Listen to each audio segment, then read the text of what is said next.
Health Minister orders review of national opioid standards. Now this has basically come out of the OxyContin issue, which is an absolute disgrace. The truth of the matter is that OxyContin was created by pharmaceutical companies who know the addictive nature of opioids. They were passed as approved for sale by the health ministry, and then doctors prescribed them like candy to the public for every little pain and issue that a patient had. Okay, many of these people became addicted and basically switched over to heroin. I know several police officers from different parts of Ontario who have told me that the heroin issue is absolutely staggering, and I'm sure this is why the fentanyl issue is now becoming a burgeoning overdose issue, because of the OxyContin. Okay, so the government has a huge responsibility in this, to cut off the supply to the people who you got addicted in the first place. I don't know, is beyond conscionable. Anyway, basically what happened is they got McMaster University to do a study into the standards for opioid prescription. This study cost over $600,000.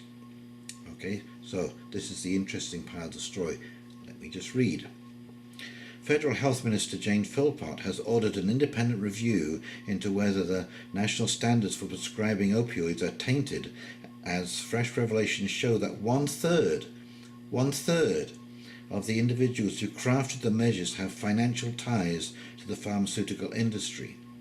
Dr. Philpott has asked the Canadian Institutes of Health Research, a federal agency, for an assessment of the rigour that went into developing the new guidelines to ensure that opioids are safely and appropriately prescribed.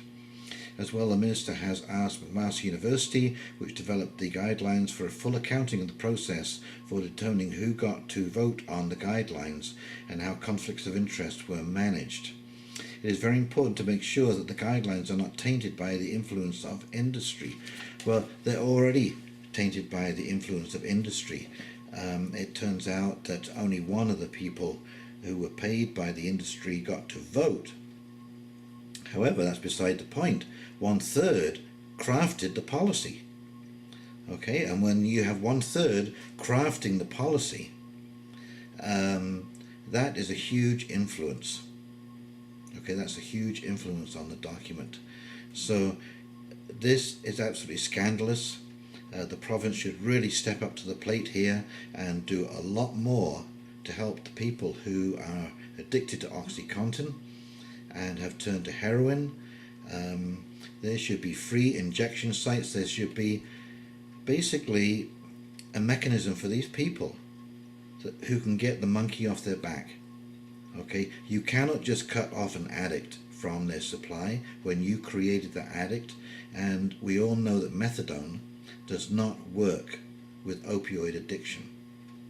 Okay, this has been stated by several physicians, so I'm recommending that the province start putting into place this plan, which I recently read about in the news, of free heroin for addicts to help them overcome their addiction, so they're not just spending their whole day running around trying to get a fix.